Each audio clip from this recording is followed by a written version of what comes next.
तुम दोस्तों क्या हाल है। उम्मीद है सब दोस्त खैरियत से होंगे, ठीक होंगे।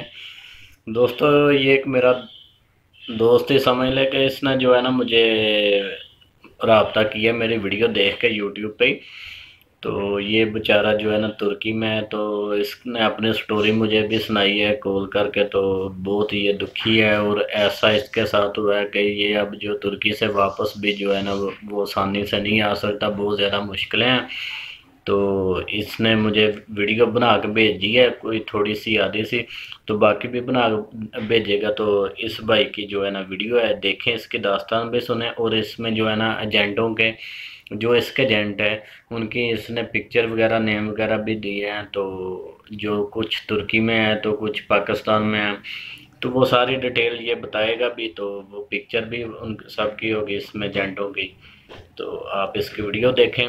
और दोस्तों जो हमारा नेक्स्ट पार्ट है, वो जो लड़का है मौलवी, उससे हम मिल के आए, रब्ता किया। तो वो जो है ना इंशाल्लाह इस इतवार वाले दिन जो उसने हमें टाइम देना है, तो क्योंकि आजकल हर कोई काम में मसरूफ़ है, तो वो भी इंशाल्लाह जल्दी बन जाएगी, वीडियो आपके पास जल्दी आ जाएगी। मुझे पता है सब दोस्त बहुत ज़्यादा मुंतज़र हैं हमारे अगले पार्ट के लिए। तो इंशाल्लाह हम जल्द जो है ना अगला पार्ट अपना जो है ना अपलोड करेंगे जो अपना। तो बाकी जो इस तरह के भाई हैं जिनके साथ जो उधर फंसे हुए हैं, वो अपनी ज़बानी आपको बताएंगे। कई लोग कह रहे हैं कि तुर्की में भी बहुत अच्छा है, लेकिन तुर्की में भी अब बहुत ज़्यादा सख्ती हो गई है। जो तुर्की में हालात है, एक नहीं, मेरे पास काफ़ी दोस्तों का इस तरह फ़ोन भी आया, लेकिन वो जो है ना कुछ लोग हैं उनके पास इतनी सहूलत नहीं है, वो वीडियो नहीं बना के भेज सकते। तो इंशाल्लाह जो हमारे से जितना भी हो सका हम जो है ना ये अपने चैनल पे करेंगे, ताकि लोगों को पता चले और लोग ऐसे बचे जो दो नंबर तरीके हैं इनसे बचें, और अपनी जान भी बचाएं और अपना जो है घर बार वालों को भी परेशानी ना हो इसमें। शुक्रिया आप दोस्त की, आपको वीडियो दिखाते हैं, वो चेक करें। Thank you. अस्सलामुअलैकुम दोस्तों। आप सब खैरियत से हो। मैं यकीन करता हूँ कि आप सब खैरियत से ही होंगे। मैंने ज़ाद भाई की वीडियो देखी, जो उन्होंने पार्ट 1, पार्ट 2 और पार्ट 3 और पार्ट 4 जो उन्होंने वीडियो बनाई थी, वो मैंने देखी हैं, फुल वीडियो देखी हैं। और इन्होंने ये बहुत ही अच्छी वीडियो बनाई है। ये दुनिया, सारी दुनिया तकरीबन देख रही है। जो लोग बाहर की ख्वाहिश रखते हैं, ख़ास तौर पे यूरोप जाने की, उनके लिए ये तो बहुत अच्छी वीडियो है। मैं भी इधर तुर्की के शहर से बोल रहा हूँ। दनिजली शहर है तुर्की का। उधर से मेरे साथ जो वाक़या पेश आया, मैं भी बताना चाहता हूँ। सही है, वो जैद भाई मैंने उनको वीडियो भी अपनी सेंड की है, जो हकीकत में हम एक जंगल में बनाई थी। वो वीडियो जैद भाई को मैंने सेंड कर दिया, वो भी आपको दिखा देंगे। मेरे साथ वाक़या ऐसा पेश हुआ है, आज से तकरीबन 1 साल पहले मैं दुबई जाने वाला था। मैंने अपना वीज़ा वगैरह लगवाया, टिकट वगैरह लगवाई। मेरे गांव का एक दोस्त था, इधर तुर्की में रहता था वो। अचानक उसका फ़ोन आ गया मुझे, हाल चाल पूछा। उसने बोला क्या हो रहा है नहीम आजकल। मैंने बोला अल्हम्दुलिल्लाह, अल्लाह पाक का शुक्र है, मैं ठीक हूँ, आप सुनाओ कैसे हो, क्या हो रहा है। बोलता मैं भी ठीक हूँ, स्टडी कहाँ तक गई। मैंने बोला यार बस छोड़ दिया, तो अभी मैं तो दुबई जा रहा हूँ। मुझे बोलता है कितनी सैलरी है। मैंने बोला यार 40-50 हज़ार रुपया है मेरी सैलरी, तो बाकी कंपनी का ही काम है, 8-9 घंटे ड्यूटी है मेरी। मुझे उसने कहा कि आप यार ना ऐसा करो, दुबई ना जाओ, तो आप ना इधर मेरे पास आओ, मैं क्लास फेलो भी हो आप मेरे, हम इकट्ठा इधर रहेंगे, इकट्ठा काम करेंगे, चलो वक्त पास हो जाएगा। तो फिर इधर से आगे इटालिया वगैरह, जर्मन वगैरह मेरा भी जाने का इरादा है। मेरे उधर मामू रहते हैं, तो हम उधर चले जाएंगे। मैंने बोला यार मेरे जो है वीज़ा भी लगा हुआ है, टिकट भी लगी हुई है, तो मैं कुछ बता नहीं सकता आपको कि मैं आता हूँ या नहीं। मैंने बोला यार ये नहीं हो सकता।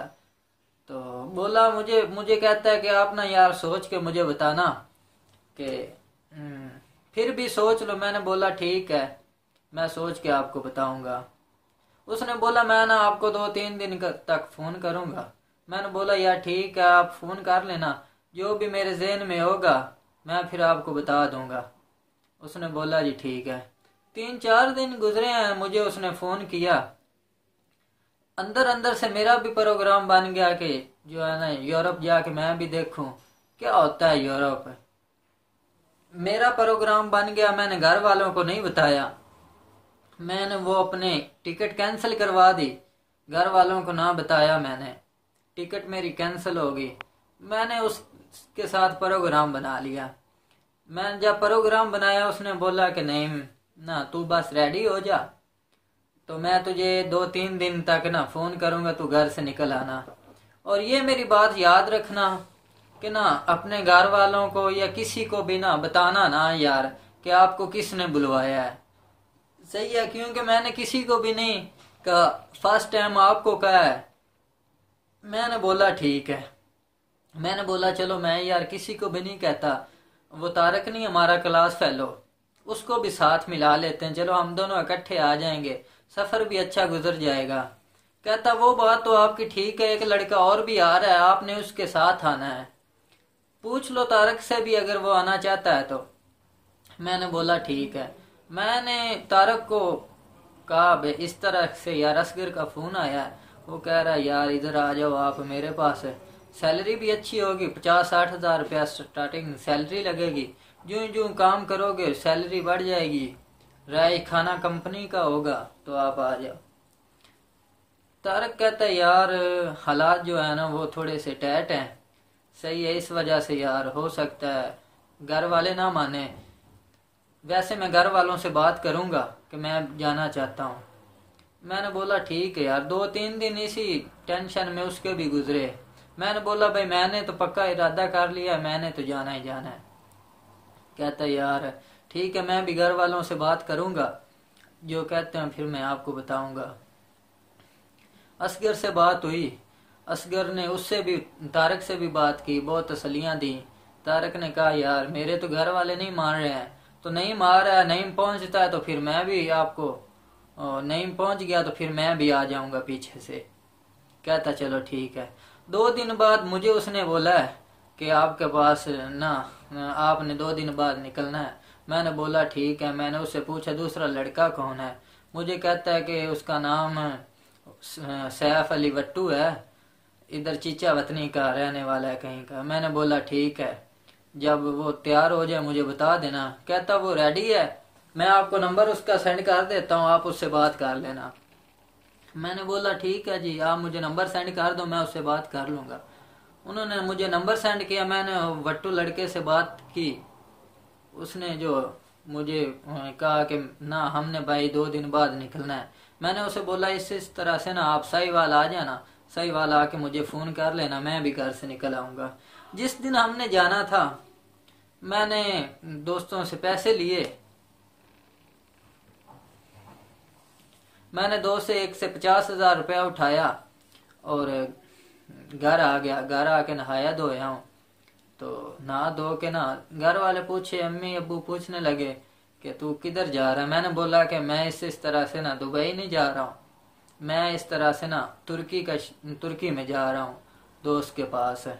सही है।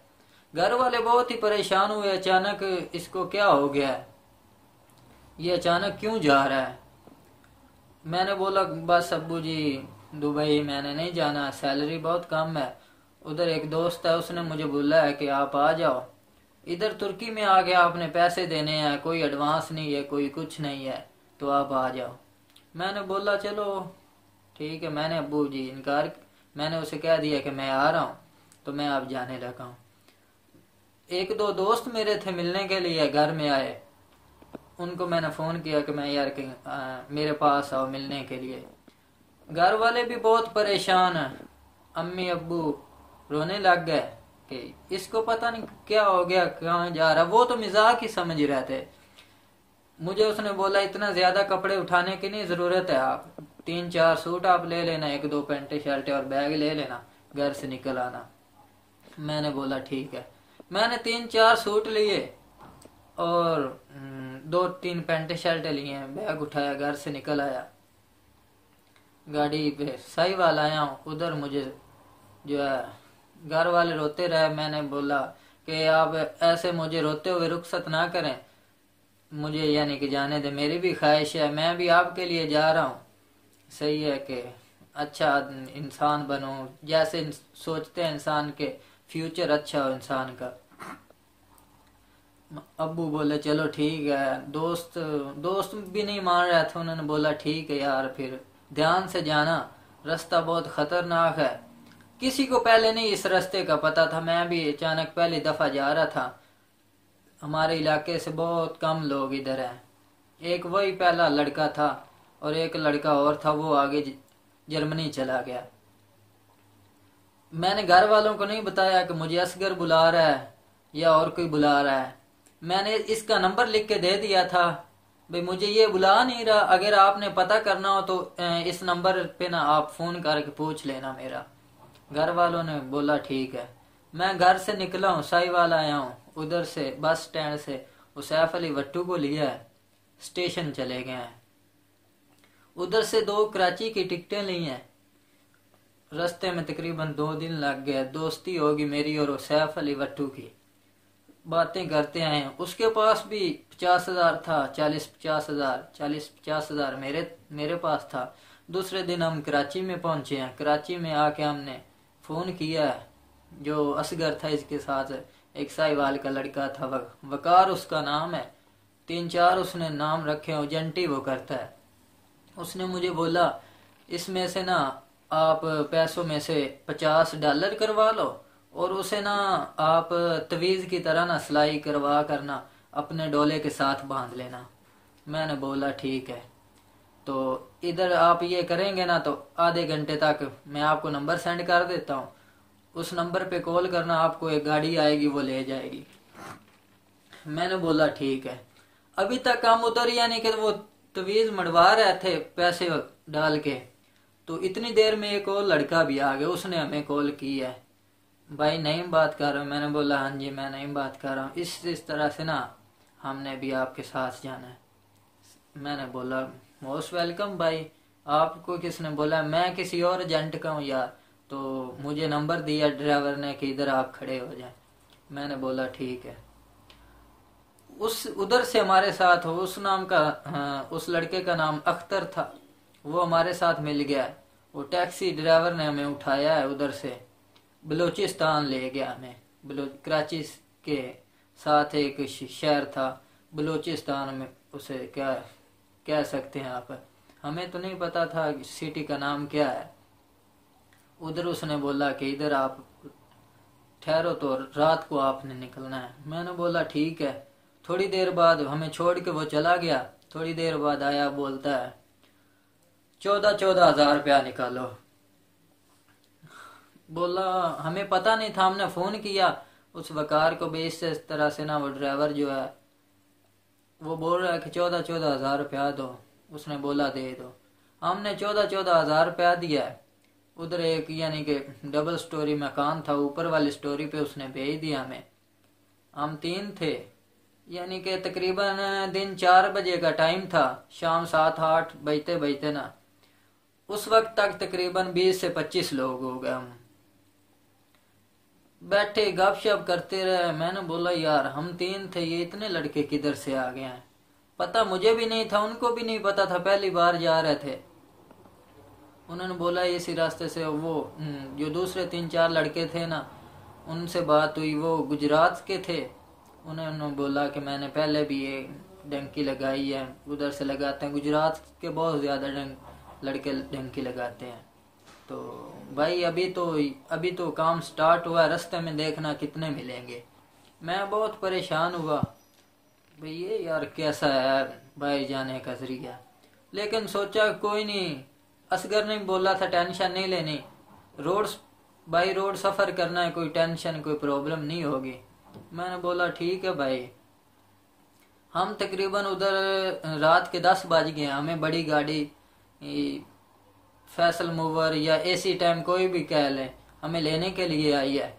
हम उसमें बैठे हैं तो पहले से ही तकरीबन 60-70 आदमी पहले से ही मौजूद था उसमें। सीटें थोड़ी थी, आदमी ज्यादा थे। हिसाब ला लें कि बड़ी बस 70-80 बंदे बैठते हो ज्यादा से ज्यादा।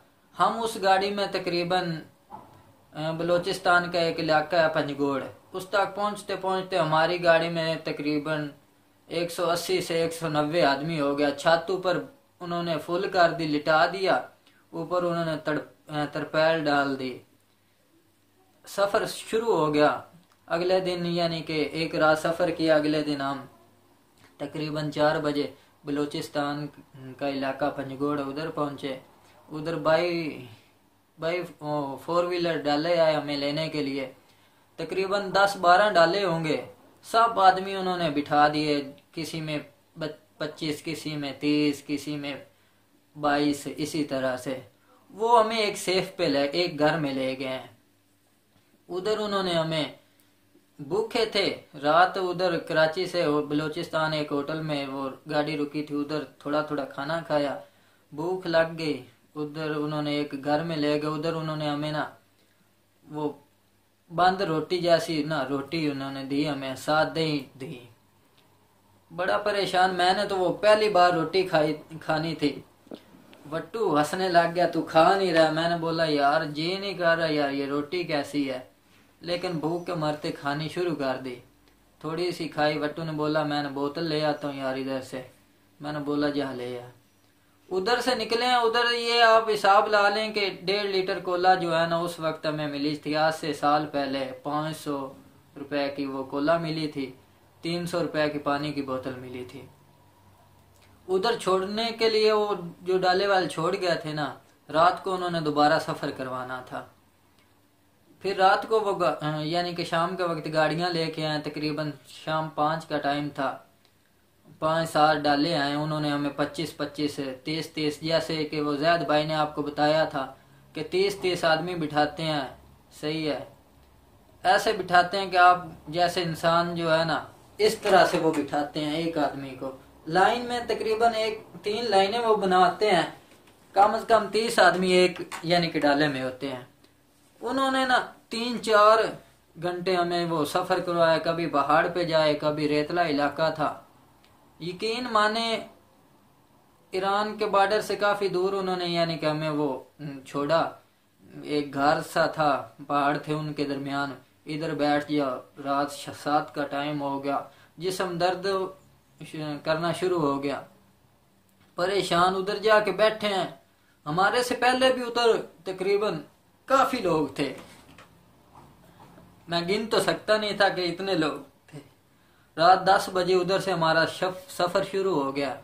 सारी रात हम सफर करते रहे। सारी रात टूर टूर के, पैदल चल चल के पाँव जो इतने इतने फूल गए। सही है, बहुत ही परेशानी हुई।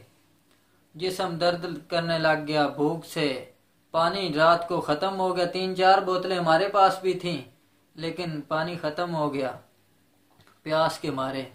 सुबह 5 बजे है ना, तो हमने जो ईरान का बॉर्डर क्रॉस कर लिया था। उन्होंने एक पहाड़ी के दरमियान जो है हमें बिठा दिया कि आप इधर बैठे, इधर आएंगे गाड़ियां, वो आपको ले जाएंगे। शुक्र अदा किया कि ईरान का बॉर्डर क्रॉस कर लिया है, आगे मुश्किल नहीं होगी, आसानी होगी। हम उधर बैठे हैं, तकरीबन 15-20 मिनट बाद आ गए हैं। उधर सब ने उन्होंने यानी कि जो डंकर थे उन्होंने लाइनें बनवा ली हैं। लाइनें बनवा कर उन्होंने यानी कि बोला है इस एजेंट के इतने लोग साइड पे हो जाएं, पर्चियां देने लग गए, ये लोग अलग हो जाएं, ये अलग हो जाएं।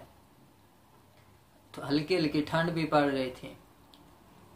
तकरीबन एक डाले में वही 25 से 30 उन्होंने बैठाने शुरू कर दिए। बैठ गए। 6 बज गए उधर ही हमें। उन्होंने डाले यानी कि चलाने शुरू कर दिए। आपको यकीन नहीं है कि वो किस तरह से वो ड्राइविंग करते थे। एक पागल इंसान को कह लें कि वो गाड़ी पे बैठ गया और चलाना, पहाड़ों में कभी नीचे जा रहा है, कभी ऊपर जा रहा है। उस वक्त तक हमारे जिस्म जैसे हमारे अंदर जान ही नहीं है। अभी 3 दिन हुए थे हमें घर से निकले हुए। वो एक जगह ले गया, तकरीबन दिन 11:30 का टाइम हो गया था। ईरान का कोई शहर था, शायद इस्लाम शहर हो। इस्लाम वो दोस्त बोल रहे थे, मुझे तो नहीं पता था। उधर ले गया। मैं भी बड़ा परेशान, वट्टू जो लड़का वो भी बड़ा परेशान। साथ में गुजरात के लड़के थे, उमैर भट्ट, और दानिश भट्ट, उनके 3-4 कज़न थे, एक उमैर का भाई था। अगर वो वीडियो ये देख रहे हैं तो इस वीडियो के नीचे कमेंट्स ज़रूर करें। वो उधर से हमारी दोस्ती होगी। उधर से मैंने सिम ली है, घर फ़ोन किया, सही है। उधर जब वो छोड़ गए उन्होंने बोला कि पैसे लाओ जी, हमें दो पैसे जो हम आपको लेके आए हैं। किसी ने 5,000 दिए, किसी ने 7,000 दिए। रास्ते में खर्च वो, जैसे कि जैद भाई ने आपको बताया था कि पानी की उधर से फिर जब ईरान आए उधर एक एक बोतल पानी की 1,000 रुपए की, खाने को कुछ नहीं। बोतल दूसरी अगर कोला लो तो वो 2-2 हज़ार रुपए की ऐसे उन्होंने सेल करनी शुरू कर दी। जब हम ईरान पहुंचे हैं, ईरान के आखिरी शहर तेहरान में पहुंचे, उधर से हमको उन्होंने सफ़र यानी कि दोबारा 2-3 घंटे में रेस्ट करवाई है। फिर वो गाड़ियां लेके आ गए हैं, दूसरी टैक्सी जिसे हम पाकिस्तान में कार बोलते हैं, कारें वो लेके आ गए हैं। एक आदमी उन्होंने गिन गिन कर 3-3 आदमी पीछे डिग्गियों में डाल दिए हैं। जब उन्होंने डिग्गियों में डालने शुरू किया मैं बहुत परेशान कि ये 3 आदमी और डिग्गियों में डाल रहे हैं, ये कैसे जाएंगे। 3-3 उन्होंने डिग्गियों में डाले हैं। 4 जो है वो पीछे सीट है उसके ऊपर बिठाए हैं, ऐसे इस तरह करके, जैसे कि आपको जैद भाई ने आपको बताया ही होगा। इस तरह से उसने गाड़ी बिठाए हैं। 3 आदमी, 4 आदमी उस सीट पे, 4 जो नीचे पांव रखते हैं, 4 उस सीट पे और 2 फ्रंट पे। सफर शुरू हो गया। 2-3 घंटे गाड़ी चली है कि रास्ते से, यानी कि उन्हें लोकेशन का पता चला या किसी ने बताया, डैंकर ने या एजेंट ने, कि रास्ते में पुलिस है, आप कहीं रुक जाओ। उन्होंने न साइड पे उनके जगह बनी होती है जिधर उन्होंने कोई मसला प्रॉब्लम बने उधर रुकना होता है। उन्होंने गाड़ियां साइड पे लगा ली, उधर रुक गए हम। तकरीबन 8-10 गाड़ियां थी, आप हिसाब लगा लें, चाहे 50-60 आदमी थे, मुख्तलिफ यानी कि जगह से वो जा रहे थे। हम 50-60 उधर रुक गए। जब उधर 2-3 घंटे हम रुके रहे हैं, जब सफर रास्ता साफ हुआ, पुलिस चली गई। उन्होंने बोला जल्दी से गाड़ियों में बंद हो जाए। जब गाड़ियों में बंद हो गया, हर कोई डरता था डिग्गी में जाने के लिए, तो सब जल्दी से बैठ गए। हम 3 लड़के बच गए, मैं और 2 मेरे साथ और लड़के थे। जब 2 डिग्गी में बैठ गए, मेरा बहुत जी घबराए। मेरी तो एक सांस आए एक आए ना। 2 डिग्गी में बैठ गया, मुझे भी ये डाल रहे हैं। उसने ना जल्दी से मुझे ना डिग्गी में डाल दिया। जब डिग्गी में डाल दिया ना, उसने डिग्गी बंद की, मेरा सांस रुक गया। मैं ऐसे ना तड़फने लग गया जैसे इंसान को मौत याद आती है। वो उनको जल्दी से सब गाड़ियां निकल गई, एक हमारी गाड़ी खड़ी थी, मैं बैठ नहीं रहा था। जब उसने गुस्से से डिग्गी बंद की है ना, जब यूं ही वो बंद करता रहा किया उसने, मेरे पास खौफ मुझे पहले ही था। जब खौफ मुझे पहले था, उसने ना डिग्गी बंद की। मैंने जल्दी जल्दी से ना कैमरा इस तरह कर, जब उसने डिग्गी बंद की तो मेरा सांस रुक गया, मैं तड़पने लग गया। मैंने जल्दी से जोर जोर से डिग्गी को ना बाजू मारने शुरू कर दिए। वो जल्दी से ड्राइवर निकला, उसने डिग्गी खोली। मैंने बोला कि मुझे सांस नहीं आ रहा। वो और ज़बान बोलते थे। मैंने बोला कि मुझे सांस, मेरा दम घुट रहा। मैंने ऐसे उसे इशारा करके बताया, लेकिन उसने ना सुनी। उसने मुझे 3-4 थप्पड़ मारे, मुझे डाल दिया डिग्गी में। उस वक्त मेरा खुदा जानता है या मैं जानता हूँ मेरे क्या तासरात थे, क्या गुजर रही थी मुझ पे। मैं रो रो के अंदर निढाल हो रहा था। मुझे ना मौत आती थी और ना बचने का कोई नजर आ रहा था कि मैं बचूंगा। 3-4 घंटे उसने मुसलसल गाड़ी चलाई है। मैं यही कि अभी मरता हूँ, अभी मरता हूँ। 3-4 घंटे बाद उसने, असर की अजानों का टाइम हो गया था, उसने गाड़ी रोकी। सब ने रोकी, रोड के ऊपर जंगल था, रोड के ऊपर गाड़ियां रोक के उन्होंने नमाज अदा की। मुझे उसने डिग्गी से निकाला है। मैं तो खुदा को याद किया, मैं ज़मीन पे लेट गया, खुदा को सजदा किया, या अल्लाह तेरा शुक्र है कि जिंदा हूँ। वो देख के परेशान हो गया, भाई इसे क्या हो गया। मैंने उसी इस तरह से डाल हो गया था ना, चश्मा बह रहा था, मैंने उधर वजू किया, उन्होंने भी वजू किया। ये हिसाब ला लें कि मेरे ख्याल में नहीं रहा कि मैंने जूता उतारा है कि नहीं। मैंने वजू किया, पाँव धोए नहीं, कि मैं उधर ना जमीन के ऊपर ऐसे जैसे वो पढ़ रहे थे, वो उनके पास चादरें थी, किसी के पास जा नमाज था, गाड़ी वालियों के पास है, उन्होंने वो बिछा के नमाज पढ़नी शुरू कर दी। मैं वैसे ही पढ़ने लग गया, जूते पहने हुए हैं, मुझे ख्याल ही नहीं रहा जूते उतारने के नहीं। वो गाड़ी वाला देख के ना, मैं नमाज पढ़ी है तो दुआ मांग रहा था कि या अल्लाह ये क्या माजरा है, क्या सिलसिला हो रहा है। ना पीछे जाने का कुछ नजर आ रहा था, ना आगे का, रो भी रहा था। वो देख के मुझे हंसने लग गया कि ये तुम, मुझे इशारा किया जूतों के समेत, यानी कि साथ ही आपने नमाज पढ़ लिया। मैंने उसे गुस्से से देखा तो मैंने अपना रुख साइड पे कर लिया। तकरीबन 10-15 मिनट वो उधर रुके, उन्होंने बोला कि सांस वगैरह जो है ना चल फिर लो, डिग्गी भी उन्होंने खोल ली। दूसरे लड़के बेचारे निकल आए। तो मैं जब रो रहा था ना, वो ड्राइवर देख रहा था कि इसको सांस का कोई प्रॉब्लम है या और कोई वजह है। उसने ना मुझे जो है फ्रंट से एक लड़के को उठाकर डिग्गी में डाल दिया और मुझे फ्रंट पे बिठा दिया। मैंने अल्लाह का शुक्र अदा किया, या अल्लाह तेरा लाख लाख शुक्र है कि इसको कोई रहम आया। तकरीबन उधर से गाड़ी स्टार्ट हो गई, 3-4 घंटे हम मुसलसल सफ़र करते रहे। शाम तकरीबन 6 का टाइम था, 7 का, रात होने वाली थी। वो एक शहर में ले गया, उधर जा, हमें नहीं पता वो शहर कहाँ है कहाँ नहीं है। उधर 1-2 कमरे थे, उसमें उन्होंने बंद कर दिया हमें। मैंने उधर जाके ना लोड करवाया उस सिम में, घर रब्ता किया, घर वालों ने पूछा कि कहाँ है। मैंने बोला इस तरह। हैरान पहुंचा है अब्बू जी, कोई टेंशन नहीं है, मैं रिलैक्स हूँ, ठीक ठाक हूँ, कोई परेशानी वाली बात नहीं है, टैक्सियों में सफ़र कर रहे हैं। भाई घर वाले ना परेशान हो। उस वक्त मेरे ऊपर जो बीत रही थी वो तो मैं जानता हूँ या मेरा खुदा जानता है। एक दोस्त है मेरा इजाज, उसको मैंने फ़ोन किया, उसने बोला मैंने हाल चाल पूछा, उसने पूछा तो मैं रोने लग गया। उसने बोला यार तू रो क्यों रहा है, जा भी अपनी मर्जी से रहा है और रो भी रहा है। मैंने बोला यार इतना मेरे पास बैलेंस नहीं है कि मैं आपको तफसील बताऊं।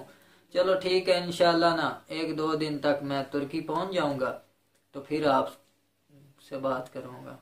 कहता है चलो ठीक है।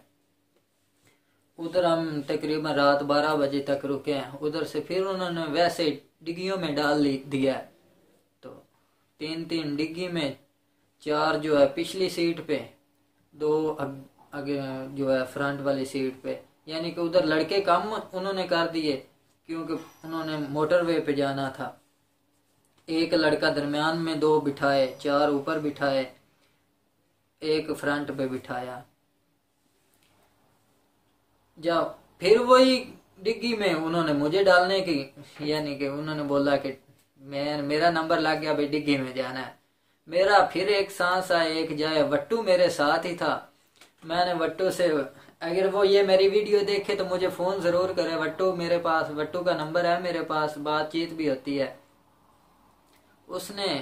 मैंने वट्टू को बोला यार वट्टू मुझे ये डिग्गी में सांस नहीं आता, यार तेरी मेहरबानी प्लीज़ भाई यार तू मेरी जगह आ। वट्टू दोस्त बन गया। उसने बोला यार ठीक है मैं चलता हूँ। मेरी जगह पे वो बैठ गया डिग्गी में, 3 डिग्गी में, हम 4 पिछली सीट पे, 2 उस जहाँ पाँव रखते हैं उधर, और एक फ्रंट पे बैठ गया। सफ़र शुरू हो गया तकरीबन अगले दिन 3-4 बजे। हम, यानी कि ये 7वां-8वां दिन की बात है, 7-8 दिन बाद हम तेहरान के एक शहर है उधर जंगल में पहुंचे हैं। तेहरान था या और कोई शहर था, उधर जंगल में उन्होंने हमें, यानी कि अगले दिन 12-1 बजे दिन के जंगल में उतारा। उधर एक डंकर आया, वो हमें जंगल की तरफ ले गया। उसने बोला इधर बैठो आप, तो आज रात को या कल सुबह आपने निकलना है। हम बड़ा परेशान भाई, इस जंगल में रात गुजारनी। खैर उधर वो जब जंगल में ले गया, हमारे से पहले तकरीबन 60-70 आदमी पहले मौजूद था, उन्होंने उस दिन निकलना था। मैं बहुत परेशान, वट्टू परेशान। ये मेला लगा हुआ रास्ते में, तो ये क्या माजरा, खाने को 7-8 दिन हो गए, कुछ नहीं खाया, सिर्फ वो सूखी रोटी 2-3 बार खाई, और ना हमारे पास और खाने के लिए कुछ था, ना इन्होंने बताया कि यार कुछ ले आना खाने के लिए, खजूरें जैसे कि हो गए। जैद भाई बोल रहा था कि कोई जाए या सफ़र करे, ये ज़िंदगी मौत का वाक़या होता है भाई।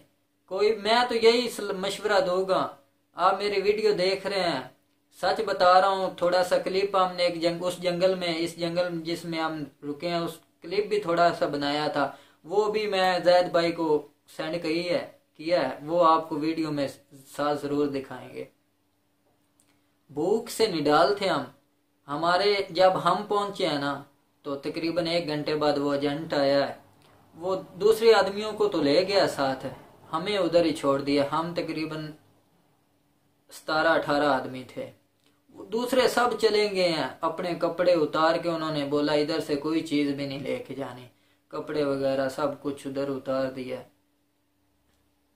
सब चले गए। ठीक है, हम 17-18 आदमी रह गए तकरीबन पीछे, सब बाकी सब चले गए। साथ में थोड़ी देर वो बाद आया, एक कूलर पानी का ले आया, साथ में वो मैदे की रोटियां लंबी लंबी सी सूखी हुई रोटियां हमें दे गया, कहते ये पानी है और ये रोटियां आप खा लो, तो आज रात आपको इधर ही रुकना है। हम बड़ा परेशान के इधर रुकना, वो मैं भी परेशान, वट्टू भी परेशान, वो उमैर भट्ट और दानिश भट्ट गुजरात के लड़के हैं, 3-4 उनके कज़न थे उनके साथ, एक उमैर का भाई था। अगर वो ये वीडियो देखें तो प्लीज़ कमेंट्स में ज़रूर बताएं कि वाकया सच है या झूठ है। सबसे पहली बात तो यह, जब हमारी वो जंगल की आप वीडियो देखेंगे, जो भाई भी देखेंगे, आपको मालूम हो जाएगा कि ये सच है। परेशानी से वो तकरीबन वो हमें दे गया, भूख से निडाल थे। जो लड़के चले गए थे उन्होंने बोला भाई वो थोड़े से चने उधर भूल गए, हम सब ने वो चने खाए हैं, साथ वो रोटी खाई है, खा के 1-2 के पास खजूरें दी थी, उसने 1-1, 2-2 करके खजूरें हमें दी हैं, खजूरें खाई हैं। वही खाना मजबूरी थी, थोड़ी थोड़ी खाई रोटी। 1-2 बाद वो आया एजेंट, वो फिर उधर से ना 7-8 आदमियों को फिर ले गया। हम तकरीबन 8 रह गए, मैं, वट्टू, एक अख्तर लड़का है, 2 गुजरांवाले के लड़के हैं, और वो वीडियो में आपको, जो वीडियो हमने जंगल में बनाई थी ना, वो उसमें सब हैं, आपको पता चल जाएगा। तकरीबन 8-10 लड़के थे। हम उधर रुक गए, रात उसी जंगल में गुजारी है, बड़े परेशान। रात को पास कोई जगह नहीं, कोई घर नहीं है, कोई कुछ नहीं है, कि यार अल्लाह खैर करे, ये किधर छोड़ के चला गया है, ना खाने को कुछ अच्छा है ना पीने को, बहुत परेशान।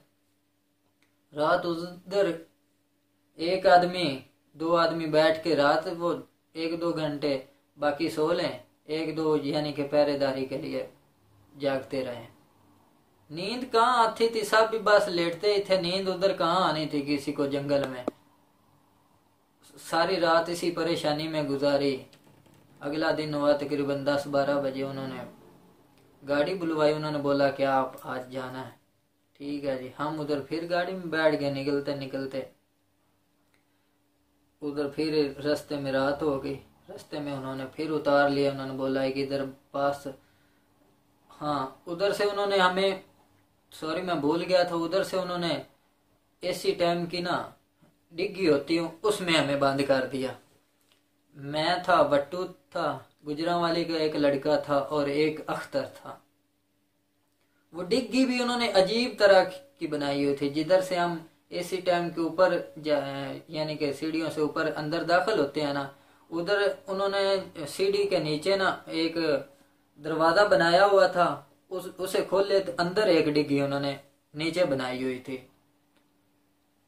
3-4 आदमियों की जगह बहुत मुश्किल से थी, वो भी ऐसे कि बैठा भी नहीं जाता था, सिर्फ इंसान जो है ना लेट सकता था उसमें। मुझे, वट्टू, अख्तर को उन 3 जब डाले हैं ना, और जगह नहीं बची थी। एक वो गुजरांवाली का लड़का है, उसका नाम मुझे याद नहीं, उसको भी उसने डाल दिया। उसने बोला दूसरी डिग्गियों में तो 5-5, 6-6 आदमी जाते हैं, हम आपको टिक 4 डाल रहे हैं, टेंशन नहीं लेनी। बोला ठीक है। मैं, बट्टू, अख्तर और एक आदमी और था, 4 आदमी हम बैठ गए उसमें। परेशानी मेरी तो वही सांस की जाम, एक सुराख बना हुआ था उसको, जब गाड़ी चलती थी तब तो सांस आती थी, पास